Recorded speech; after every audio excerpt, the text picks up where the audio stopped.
Então, o quórum está completo. Eu já declarei aberta a sessão. Eu vou anunciar o primeiro processo para dar preferência aos colegas que foram convocados. O primeiro processo da pauta é a apelação civil 0026.235.94/2013. Apelante, São Paulo Empreendimentos Limitada. Advogado Jorge Rachid Mubarak Maluf Filho e outro. O apelado é o município de São Luís, Maranhão. Procurador Rubem Ribeiro de Souza. O relator desembargador José Malop Santos. O procurador doutor Eduardo Daniel Pereira Filho. E o parecer da Procuradoria pelo conhecimento e desprovimento do recurso. Havendo sustentação oral, eu vou proceder ao relatório. Cuida-se de recurso de apelação interposto por São Paulo Empreendimentos Limitada contra a sentença exarada pelo Juízo de Direito da 10ª Vara da Fazenda Pública do Termo Judiciário de São Luís, da comarca da Ilha de São Luís, MA, que julgou extintos os embargos da execução fiscal em razão da litispendência com a ação anulatória número 3976-13/2010. A apelante ajuizou os embargos da execução fiscal sob a alegação de que está sendo cobrado indevidamente do imposto sobre serviços de qualquer natureza, ISS, no valor de R$ 481.297,44, referente às certidões de dívida ativa número 6285/2007 e 6287/2007, execução fiscal número 14.763/2007. Todavia, informa que, desde 2 de 4 de 2004, não é mais mantenedora do SEUMA, Centro Universitário, motivo pelo qual não deve ser cobrada pelo fato gerador de tributo posterior a essa data. A apelante sustenta a ausência de litispendência, a retirada de honorários sucumbenciais, bem como a sua ilegitimidade passiva para figurar no polo da execução fiscal. O apelado não se manifestou pelo desprovimento do recurso e, como mencionado anteriormente, a Procuradoria opinou pelo conhecimento e desprovimento do recurso. É o breve relatório. Com a palavra, o ilustre advogado, que terá o prazo regimental, e se identifique mencionando nome completo e número da OAB para o devido registro. Jorge Rachid Mubarak Maluf Filho, OAB Maranhão 9174, pela apelante São Paulo Empreendimentos. Excelência. Excelentíssimo senhor presidente, desembargador relator deste processo, excelentíssimos senhores desembargadores convocados, compondo esta egrégia Câmara, desembargadora Ângela, desembargador Gonzaga, excelentíssimo senhor procurador, serventuários e todos aqueles ouvintes. Como bem relatada e fazendo a análise direcionada ao processo no qual o desembargador relator se referiu, a ação anulatória. Pois bem, o município de São Luís interpôs não só essa, como outras execuções fiscais em face a São Paulo Empreendimentos nos períodos de 2005 a 2008. Não só essa execução, que aqui está em debate, mas como outras. Ciente deste fato, a São Paulo Empreendimentos reuniu todas as CDAs em discussão, inclusive esta, anexada nesse processo, nós temos duas, para pedir e declarar a nulidade dessa execução, face a, dentre outros temas ali debatidos, a ilegitimidade de parte. Processada devidamente, julgado em todas as instâncias, transitado em julgado, tendo seu direito reconhecido de ser parte ilegítima para ser cobrado pelo município em relação ao tributo ISS, o município de São Luís insiste ainda, conforme a última petição, reativar este processo alegando a ausência de litispendência e alegando o principal, que o que importa é o fato gerador. Então, essa sustentação oral é tão somente para chamar a atenção ao fato superveniente dentro desta execução, ora apelação aqui em debate. Transitado e julgado anulatório, nós temos essas duas CDAs que estão apertadas pela anulatória. A unanimidade do Tribunal de Justiça do Maranhão, com o respaldo dos tribunais superiores, anularam todas as CDAs desde o mês de abril de 2004 até o presente momento, tudo aquilo que for lançado em face ao meu cliente São Paulo Empreendimentos. Ou seja, cai por terra todas as execuções, inclusive esta em debate, que nós nos manifestamos nos autos, após inclusive, o pedido de pauta lá atrás, que esse processo vem sendo adiado já algumas vezes, e o município, em seguida, insiste no seu procedimento, tentando não fazer valer aquilo que foi julgado, ou seja, ofendendo, inclusive, o princípio da coisa julgada na ação anulatória. Portanto, Excelência, sendo bem objetivo e bem claro, nos IDEIs de número 10.548.326 da ação anulatória, é fácil perceber essas duas CDAs que estão aqui em debate e que não mais merecem existir, ou seja, não merecem ser cobradas. Quando se pediu o dispositivo sentencial de primeiro grau, quando bem falou da litispendência da anulatória, os fez vincular a anulatória, sobrestando o feito até o resultado final. E aqui nós estamos. Então, trago para conhecimento de Vossas Excelências dessa Câmara que a anulatória pôs um ponto final nessa execução, não havendo nenhum motivo para prosperar. Consequentemente, havendo a reforma do julgado pedindo a extinção do feito, com o ônus sucumbencial investido em favor da parte ora apelante. Somente isso, senhor presidente. Obrigado, doutor. E com a palavra o eminente procurador. Doutor Josemar, doutor Vieira, doutor Luiz Gonzaga, doutora Ângela, senhor advogado Jorge Mubarak, senhora secretária. Olha, nosso colega aqui observou que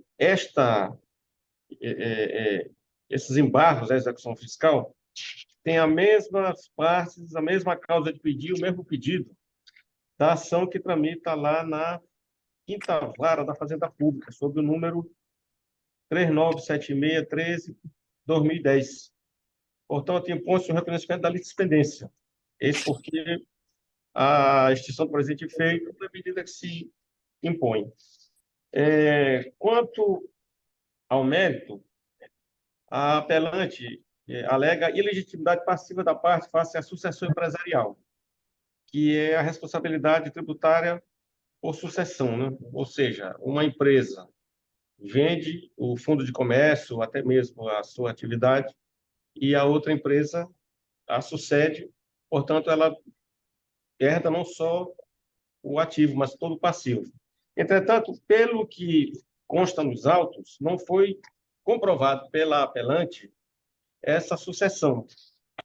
Eis porque o Ministério Público também rechaça esse pedido. Assim, o Ministério Público se manifesta primeiramente pela dispendência, pelo conhecimento do agravo, mas pelo desprovimento do recurso. Obrigado, doutor Danilo. Então, irei manifestar o meu voto sobre essa questão. Só para esclarecer o objeto da ação declaratória, e nesta ação, a recorrente pleiteia, primeiro, a declaração de decadência do direito referente aos débitos tributários, referente aos fatos geradores com vencimento em 7/12/1997. Segundo, a anulação da inscrição em dívida ativa da recorrente com relação ao crédito tributário a que se refere esses lançamentos, com vencimento em 17/12/1997. E, por fim, a anulação da inscrição em dívida ativa com relação aos créditos referentes aos fatos gerados, ocorridos depois de 2/4/2004, data da qual transferiu a mantença do Selma, e não mais prestou serviços educacionais no município de São Luís. Como já bem pontuado aí pelo ilustre advogado, o magistrado de primeiro grau julgou improcedente a ação anulatória. Todavia, após interposição de recurso de apelação, que tramitou na Sexta Câmara Cível, sob relatoria do desembargador José Jorge Figueiredo dos Anjos, a sentença foi parcialmente modificada a fim de declarar nulos os autos da infração autuados em face da apelante, a partir de 2 de 4 de 2004. Dessa forma, ilustres pares, resta clara a litispendência entre a ação anulatória e os presentes embargos à execução, diante da similitude entre as partes, o mesmo pedido e a causa de pedir observado nestes autos. Comprovada a existência de ação idêntica, resta evidente a litispendência que, sendo matéria de ordem pública, pode ser declarada de ofício. Com efeito, face à ocorrência da litispendência e a consequência jurídica, a sua consequência jurídica é a extinção do processo sem resolução do mérito, nos termos do artigo 485, inciso 5 do CPC.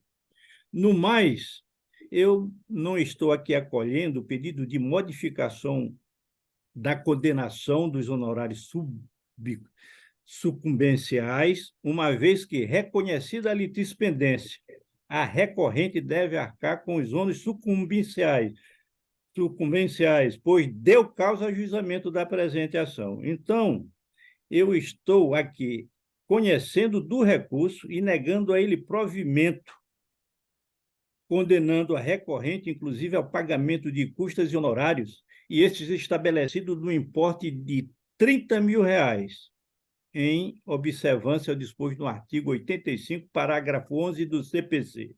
É como voto. Como vota o desembargador Vieira?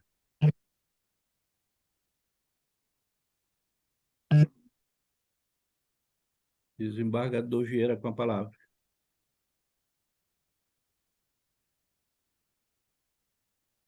Sem áudio, desembargador.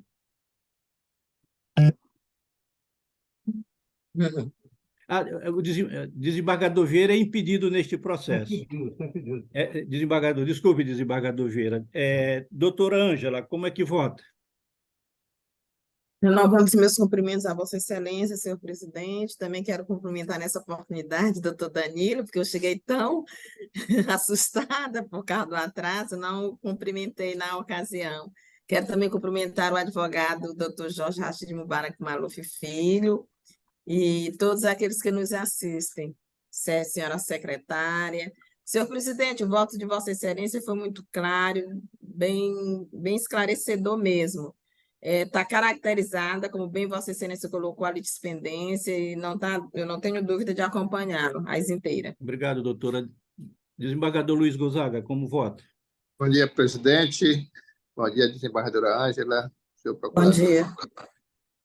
Eu também entendi bem a situação e eu estou de acordo com Vossa Excelência. De acordo com relação.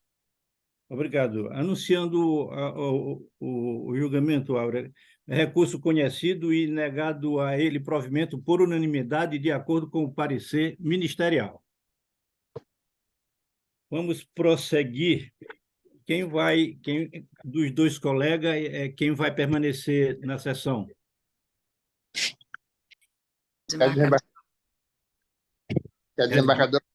Desembargador Ângela. Então, desembargador Luiz Gonzaga, agradeço a participação de Vossa Excelência e tenha um bom dia. Tá, muito obrigado e eu fico à disposição. Até a próxima. Obrigado. Tá. O segundo processo da pauta é a apelação civil número 081-3044-84-2017. Apelante, Equatorial Maranhão Distribuidora de Energia S.A., advogados, Lucimeire Galvão Leonardo Garcês e outro, apelada Gardênia de Macedo Souza, advogado Ziel Vieira da Silva e outros, o relator é o desembargador Antônio José Vieira Filho, procuradora doutora Rita de Cássia Maia Batista, que opinou pelo conhecimento, e deixou de opinar quanto ao mérito. Com a palavra, o eminente relator. Vai haver sustentação oral, Áurea? Não, Excelência, não compareceram os advogados. Então, desembargador Vieira, com a palavra. Presidente, eu vou ler a emenda. Caso seja necessário, eu faço um resumo do ocorrido. Apelação civil, ação declaratória de inexistência de débito combinado com indenização por danos morais. Energia elétrica, violação de medidor, revisão do faturamento, termo de ocorrência de irregularidade.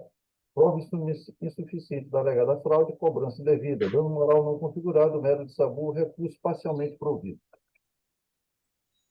Desembargadora Ângela, como vota? Acompanhando o relator, senhor presidente. Aliás, desembargador, eu sempre gosto de ouvir a palavra do procurador, embora o Ministério Público não tenha se manifestado. Doutor Danilo, tem alguma consideração a fazer? Sem áudio. Sim, querido, eu não trabalhei nesse processo, eu realmente estou sem nenhuma informação. Dessa vez, eu agradecendo a deferência de Vossa Excelência, mas vou me abster de emitir qualquer posicionamento. Obrigado, doutor. Então, desembargadora Ângela, com a palavra. Acompanhe o relator. Também estou acompanhando o relator. Recurso conhecido e Parcialmente provido. Parcialmente provido nos termos do voto do relator. O terceiro processo da pauta é o agravo interno em apelação civil número 080-1244-74-2018. Agravante, transportadora Transaguiar Limitada. Advogada Ellen Larissa Alves Martins. Agravada Francisca Sandra Santos Souza. Advogada Geilda Vieira Ferreira. O relator desembargador Antônio José Vieira Filho. E a procuradora doutora Rita de Cássia Maia Batista. Apenas o parecer pelo não conhecimento do recurso. Com a palavra, o eminente relator. Olha a emenda, no meu sentido, presidente, qualquer dúvida, emendas civil, processo civil, agravo interno em apelação Silva, colisão, acidente automobilístico, óbito, valor indenizatório almejado nessa judicial inferior ao que é arbitrado em sede de juiz a cor.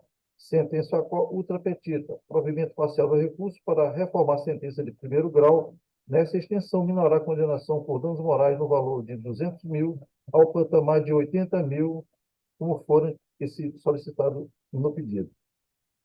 Precedente deste Tribunal de Justiça e do STJ.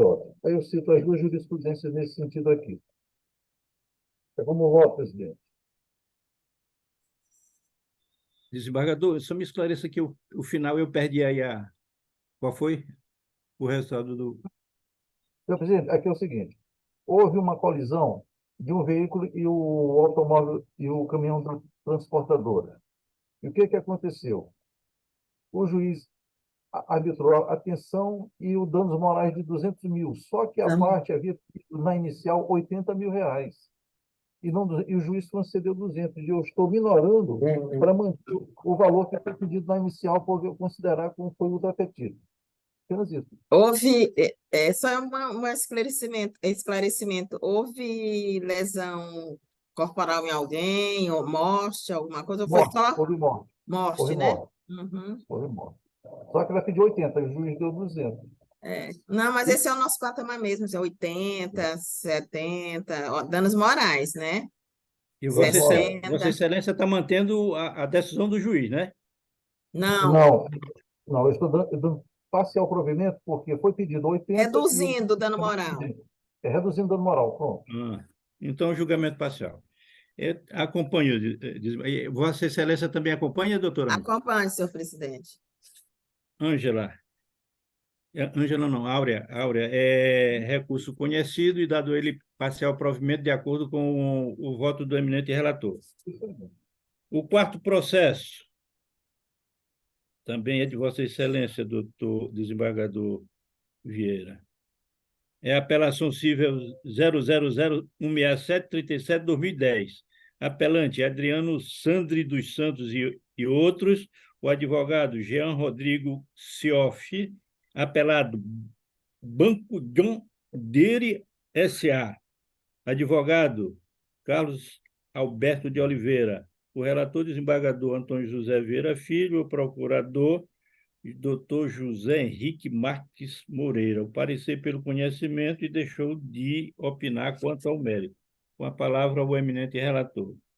Tem sustentação oral, Áurea? Não, Excelência. Não, desembargador. Com a palavra. Senhor presidente, só vou ler a emenda. Apelação cível, embargos à execução, cédula de crédito rural, juros remuneratórios, regramento específico e claro sobre a matéria, limitação incerta pelo Conselho Monetário Nacional, possibilidade, taxa em retina em manifesta conformidade com a legislação vigente, e assim não há que se falar em ilicitude, precedente desta Corte de Justiça, apelo não provido, como afastamento de ofício da multa por litigância de má-fé. Desembargadora Ângela. Tem áudio. Com o relator, senhor presidente. Também estou acompanhando as inteiras o eminente relator. Aura, anunciando o julgamento. Recurso conhecido e negado o provimento, não é, desembargador? Negado provimento. Negado o provimento de acordo com o voto do eminente relator. Com afastamento da multa de litigância de má-fé. Acrescente aí no julgamento, Aura. O quinto processo é uma apelação civil número 080-0917-41-2022. Apelante, Cídia Costa de Lima Oliveira. Advogado, Anderson Cavalcante Leal. Apelado, Banco Itaú BMG, S.A. Advogado, Fernando Moreira Drummond Teixeira. O relator, desembargador Antônio José Vieira Filho. Procuradora, doutora Flávia Tereza de Viveiro Vieira. Deixou de opinar. Com a palavra, o eminente relator. Vai ter sustentação oral, presidente? Não, Excelência. Então, vou ler a emenda. Apelação civil. Ação declaratória de nulidade contratual com repetição de débito e o dano moral. A autora que aduz, na sua inicial, que não contratou cartão de crédito consignado com o réu. Apresentação pelo réu em contestação da avença, celebrada entre as partes, dando a devida legalidade aos descontos efetuados e questionados. A autora que alterou sua causa de pedir na réplica apresentada para afirmar que não teve conhecimento do pleno das cláusulas do contrato, bem como questionado estas. Clara do caso, impossibilidade de alteração da causa de pedir em réplica, precedente do Supremo Tribunal Federal e deste tribunal. Entretanto, em face dos princípios da ampla defesa e ainda do contraditório, impõe-se o conhecimento do apelo com relação ao que argumenta em sua inicial, réu que provou no efeito a regularidade da dita contratação, ônus claro do demandado, capitulado no artigo 373, inciso 2 do Código de Processo Civil, atendido integralmente recurso a que se conhece e se nega provimento. Com o voto, presidente. Desembargador Ângela. Ficou devidamente comprovado, né, a regularidade do pacto, não é isso? Sim, foi devidamente comprovado, o banco comprovou, só que, em réplica, é que ela veio modificar o pedido, disse que ela não tinha entendido, que foram cláusulas que ela não tinha entendido, que ela foi levada, tal, tal, tal. Tá. Acompanhe Vossa Excelência. Também acompanho. Anunciando o julgamento, Áurea, recurso conhecido e negado a ele provimento, de acordo com o voto do eminente relator. O sexto processo da pauta, ilustres pares, é a apelação cível número 080-80-72-71-2017. Apelante, Equatorial Maranhão Distribuidora de Energia S.A., advogada Lucimeire Galvão Leonardo G6, apelado Roberti Souza Santos, advogado Antônio da Mota Oliveira, o relator desembargador Antônio José Vieira Filho, procuradora doutora Rita de Cássia Maia Batista, que deixou de opinar. Com a palavra o eminente relator, mas indago se tem sustentação oral. Não, Excelência. Não, com a palavra, desembargador Vieira. Vou ler a emenda. Processo civil e consumidor. Apelação civil. Ação negatória de débito e indenização por danos morais. Consumo irregular de energia elétrica. Apuração unilateral de suposta ligação invertida no medidor. Termo de inspeção realizado na ausência do titular da unidade ou qualquer outro morador. Assinatura de divergência e notificação. Ausência de de comprovação de prática de ilícito por parte do consumidor, ausência de contraditório e ampla defesa, cobrança indevida, declaração de inexistência de débito, inscrição do nome do consumidor nos órgãos de proteção ao crédito indevida, danos morais em ré ipsa, quanto indenizatório, julgamento ultra petita reconhecido, redução do limite imposto pelo pedido inicial, termo inicial de juros de mora a partir da citação, honorários advocatícios sobre o valor da condenação, pelo conhecimento e parcialmente provido. Desembargadora Ângela. Sem áudio. Vossa Excelência está dando parcial provimento, em que sentido que eu não peguei? Apenas para reduzir os danos morais e de Sim. R$ 5.000 Tá. como foi pedido. Acompanho Vossa Excelência. O nome Acompanho dele Vossa foi no Excelência. SPC, ele foi colocado no Serasa e estava devidamente comprovado o pagamento. Coisas assim. É porque eu não Também- peguei. Acompanho Vossa Excelência, desembargador. Também, sem nenhuma divergência da minha parte, acompanho o voto do eminente relator e anunciando o julgamento áurea. Recurso conhecido e dado a ele parcial provimento, de acordo com o voto do eminente relator. Doutora Ângela e doutor Vieira, vem assim o nosso ilustre procurador. O 7º processo e o 8º, eles são da relatoria do desembargador Gervásio Protásio dos Santos Júnior. Como o desembargador justificadamente anunciou que não poderia participar do julgamento, esses processos ficam adiados para a próxima sessão. Áurea. Eu apenas, só para mencionar o nome do primeiro processo do apelante, que é a apelação civil número 0800, 539, 49, 221. E o apelante é Teilon Souza de Matos. O outro processo, que é o 8º da pauta, é uma apelação civil número 001804, 82, 2017. O apelante Francisco da Chaga Silva. Esses processos ficam adiados a pedido do eminente relator, pedido esse devidamente justificado na sessão anterior. Então, doutora Ângela, não temos mais processo a julgar nesta sessão. Eu agradeço a presença e a participação de Vossa Excelência, desejando-lhe um bom dia e paz no coração. Igualmente, presidente. E eu sempre à disposição dessa Câmara. Obrigado, doutora. Doutor Danilo e doutor Vieira, também muito obrigado e vamos ter um final de semana maravilhoso.